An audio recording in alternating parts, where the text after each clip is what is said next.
For some of you, and I've counseled this to some of you who are tent makers with street ministries, trying to get started, starting a 501c in your own organization may not be the best thing for you to do in the short run. If you can become a sent missionary from your church, if you can find a supporting church and some supporters, may well be the easiest thing to do. You don't have to have an organization. You don't have to do IRS tax filings. You're just sent. You're held accountable by the church, maybe the missions team at the church, the board of elders, and hopefully they'll be generous and maybe give you $1,000 or $1,200 a month to share Christ through skateboard ministries. That would be a real blessing when you can find that. Many of you, as we just did through the show of hands, are part of another larger ministry. And then I know some of you have established your own 501c3s. The downside of a 501c3, of course, is it has upfront costs. There's legal and filing fees. You've got to form a board of directors, hold regular board meetings, take minutes, and there's paperwork and accounting requirements, IRS filings. So if you're just, you or maybe you and a spouse trying to do that, sometimes that's a lot of work. But on the other hand, as your ministry grows, it may well be a logical next step. So I'm going to talk about that a little bit too. There's 3 really good ways, I guess, of filing a 501c3. Each has its pluses and minuses. With the internet, you can always do it yourself. There's some good websites like LegalZoom.com. For a couple $100, they'll walk you through the process, ask you a bunch of questions. So a real advantage of that is it's inexpensive. But the disadvantage is you're pretty much on your own. The second way would be to hire an attorney. This may get you the best advice. You absolutely would want to use one experienced with nonprofits. And they're going to walk you through all the questions, help you with your articles of incorporation, help you get started, perhaps advise you who a good attorney, a good accountant would be to do your tax filings and things like that. Although you don't pay taxes, you do an informational return to the IRS. The disadvantage is that it's quite expensive.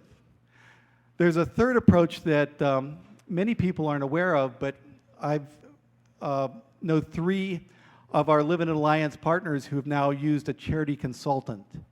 These folks aren't lawyers. They can't theoretically give you legal advice, but they do lots of 501c3 filings, lots of incorporations, and because they aren't charging you, $200, $300, $400 an hour, they can do it quite inexpensively.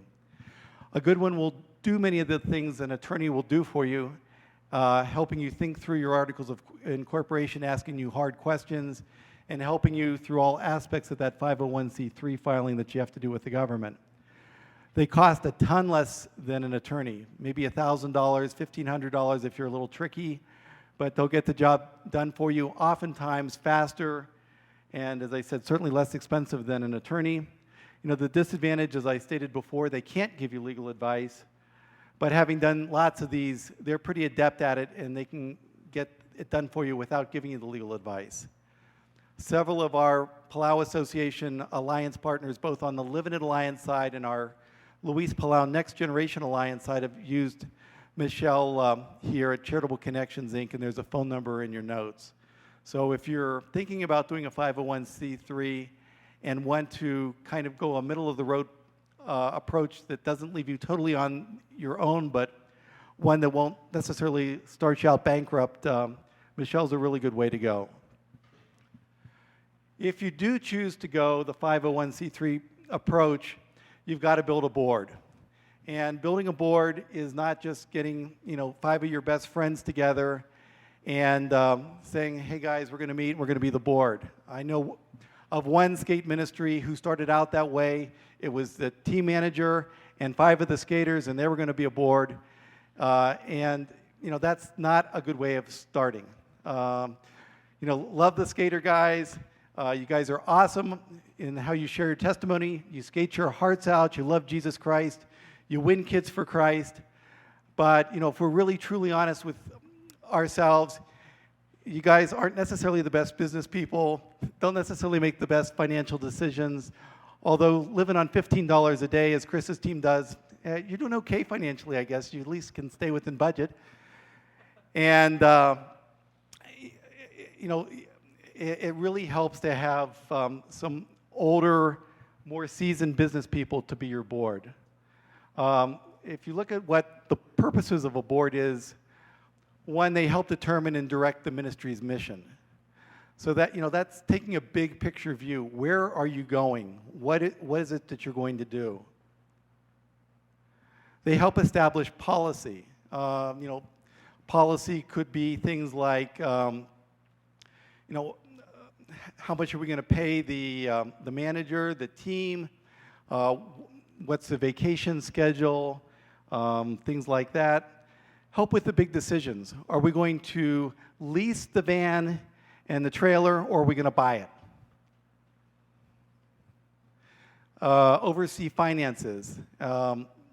So, you know, one of the big things that is coming on the nonprofit scene, you may have, if you read any sort of business press at all, you may have heard about something called Sarbanes-Oxley, which is hitting corporations real hard, and it's going to trickle into the nonprofit world, but it puts a lot of onus on the board and what's called the audit committee in terms of really watching the finances very closely, and these people are really held accountable for the organization's finances.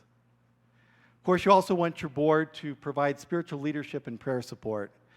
As I've been trying to emphasize throughout this presentation, you know, we're really nothing without prayer. We're nothing without Jesus Christ being in the middle of what we're doing. So your board should help encourage you and provide some additional spiritual leadership and prayer support. I know oftentimes when you're in a skate ministry, particularly those that aren't part of a larger body like a Calvary Chapel, you guys are out on your own a lot, as Chris, you know, shared earlier. His team's been out on the road for 5 months. Who's supporting them? Who's undergirding them with prayer on a continual basis? It would be great to know that you've got a board back in your hometown praying for you every night as these guys are, you know, saying their good night prayers, or every morning as they're doing their devotions. And then you want somebody who's going to preserve the integrity of the ministry. You know, heaven forbid the president of a skate ministry goes astray, or one of the key leaders, but these people can help, you know, just pluck out a bad apple if there is some integrity issues, whether they've strayed from the faith or done something that would preclude them from being good servants of Christ. So that's another board function. And then you want a board that can support and promote the long-term future of the ministry. And one of the nice things about having successful businessmen on your board is they tend to know other successful businessmen. And if you're a successful businessman, oftentimes you have some financial means. And that's really important for ministry. So it's really good to have a board made up of folks who can introduce you and are even willing to do the ask for you in terms of donations. And then you want to maintain a standard of excellence. I think as Christians, one of the things we want to always do is do whatever we do with the utmost of excellence. So we don't scrimp, we don't do things sloppily or shabbily, and having a board to hold you accountable to excellence is another one of their functions. Another function of the board is to help you maintain records. Again, my experience hanging with some of the skaters is that record keeping maybe isn't necessarily their strongest suit.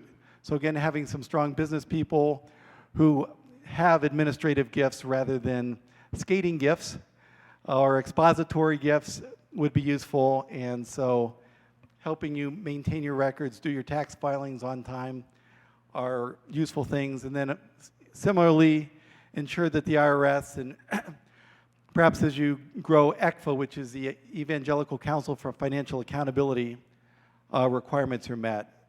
Just as a short digression, when you start going after foundations and some major donors, and once you're a little bit larger ministry, having an ECFA seal of approval, sort of a good housekeeping seal of approval for evangelistic ministries, is important. If you're just starting out, I wouldn't worry about it. There's some costs involved in being an ECFA member.